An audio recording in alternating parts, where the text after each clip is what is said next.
හිතේ කලබලේ ඔබටත් ප්‍රශ්නයක්ද? එහෙමනම් මේ කතාව ඔබ ඇසිය යුතුම කතාවක්. සාමාන්‍යයෙන් හිතේ ස්වභාවයේ අභියෝගාත්මක තැනකදී ඉක්මනට කලබල වෙනවා. හොඳට මතක තියාගන්න කලබලය විසින් කිසිසේත් අපිව සාර්ථකත්වයකට අරගෙන යන්නේ. දක්ෂතා තියන අයගේ දක්ෂතාත් කලබලය විසින් වනසලා දානවා. හැකියාව තියන අයගේ හැකියාවල් කලබලය විසින් වනසලා දානවා.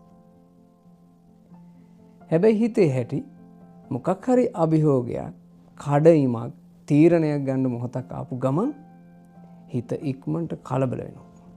ඒ නිසා හිතට මුලින්ම දාගත යුතු අදහස කලබලේ මාව කිසිසේත් සාර්ථක කරන්නේ නැහැ.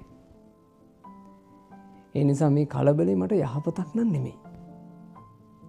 කුමකින්ද අපි සාර්ථක වෙන්නේ? නුවණින් විමසා කටයුතු කිරීම අපිව සාර්ථක කරනවා. කම්මැලි නැතිකම අපිව සාර්ථක කරනවා. අවස්ථානෝචිතව හිතන්න දක්ෂකම අපිව සාර්ථක කරනවා. ඉවසීමෙන් කටයුතු කිරීම අපිව සාර්ථක කරනවා. බුදුරජාණන් වහන්සේ එක් අවස්ථාවක හරි අපූර්ව කතාවක් භික්ෂුන් වහන්සේලාට දේශනා කළා. බොහොම ඈත අතීතයේ එක නිරුදක කතරක් තිබුණා. තනිකරම වැලි කතර, ප්‍රසිද්ධයි ඒ කාන්තාරේ වතුර නැහැ. ওই නිරුදක කතරේ එක නුවණැති ගැල්නායකෙක් 500ක පිරිසක් එක්ක ගමන ආරම්භ කළා. බලාපොරොත්තු නොවිච්ච විදිහට අතරමැද මේගොල්ලොන්ගේ වතුරත් නැති වෙලා, කෑමත් නැති වෙලා කාන්තාරයේ අතරමං වුණා. ඔක්කොගෙම හිතට ආවා කලබලේ. දැන් මේ තීරණාත්මක මොහොත තමන්ගේ ජීවිතේ නිරුදක කතරක අතරමං වෙලා. දැන් හොඳට නුවණින් කල්පනා කරලා තමන්ගේ පුරුෂ වීරියෙන් දක්ෂකමින් යමක් හිතලා වැඩ කරන්න ඕන වෙලාවක්. හැබැයි හැමෝගෙම හිතට ආවේ කලබලේ. වෙලාවට ඊතර හිටිය අර නුවණැති ගැල් නායකයා. එයා කලබලේ නෙමෙයි පෙරට ගත්තේ.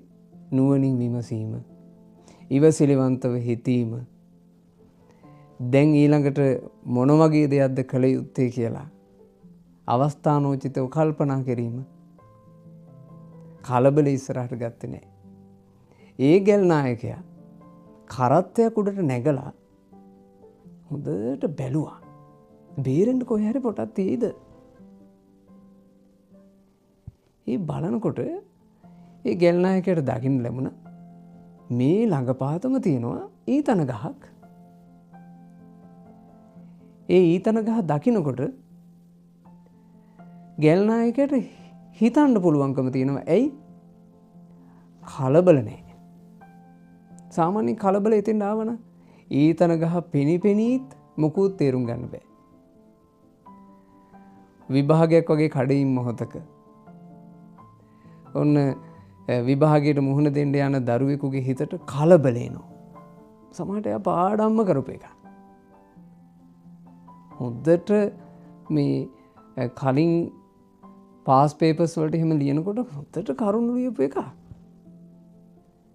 හැබැයි ප්‍රධාන විභාගයේදී අර ප්‍රශ්නේ ආපු ගමන් ඕන ආව කලබලේ. කලබලේ ආපු ගමන් මතක දේත් අමතක වෙලා යනවා. සාර්ථකව ලියන්න පුළුවන් උත්තරෙත් නිකන් හරියට ලියාගන්න බැරුව යනවා. ඒ නිසා කලබලේ නපුරක්. ඒක හොඳට හිතට කවද්ද ගත යුතුයි. කලබලේ නපුරක්. අර ගැල් නායකයා ඊතන ගහ දිහා බලාගෙන කල්පනා කළා මෙහෙම නිරුදක කතරක ඊතන ගහක් හැදුනා කියලා කියන්නේ මේකට කොහෙන් හරි වතුරෙන් දෙපැයි. ඊතන කියලා කියන්නේ ගොඩාක් ඈතට මුල් ඇදෙන ගහක් නෙමෙයි. එහෙනම් වතුර ඇත්තේ ගොඩාක් ඈත නෙමෙයි. මේ ළඟ ළඟම වතුර ඇති. ඒ ගැල් නායකයා පිරිසට ඕක දැනුවත් කළා. මේක නිරුදක කතරක් වුණත් පෙනේද? ආන් අතන ඊතන ගහක් තියෙනවා. අපි මේ වෙලාවේ කම්මැලි වෙලා හරියන්නේ. අපි මේ වෙලාවේ වැටිලා හරියන්නේ. ඔය තියෙන පුරුෂ හයිය හොඳට අරගනින්න. ආයුධ අරගෙන මෙතන හාරාපල්ලා. මෙතන අනිවාර්යෙන් වතුර තියෙනවා. ඒ ගැල් නායකයාගේ තිබිච්චි කල්පනාව නිසා, කලබල නැතිකම නිසා එදා ඒ නිරුදක කාන්තාරේ අර මිනිස්සු වතුර පහල කළා. පොළොව හාරලා වතුර මතු කළා.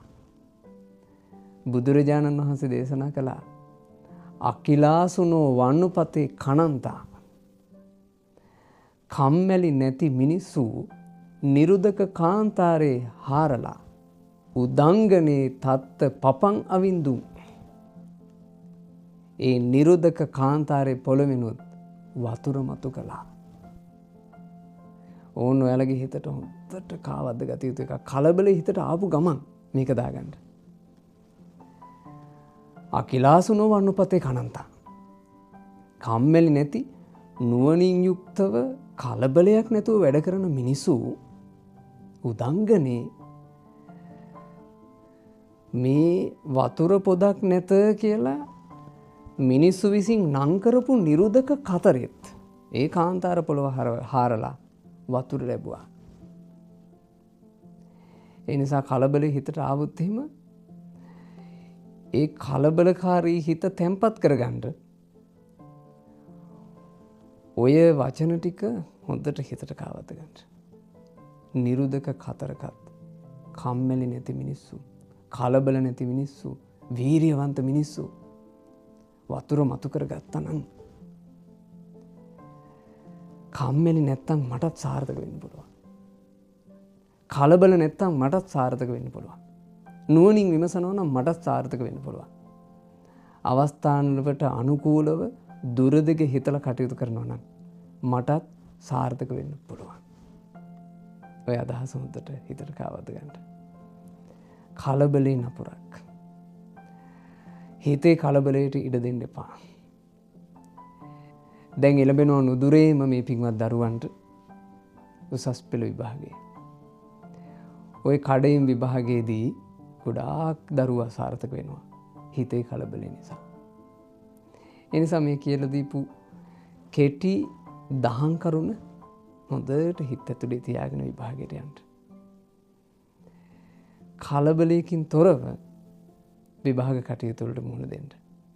ඉතින් අපි ආශිර්වාද කරනවා.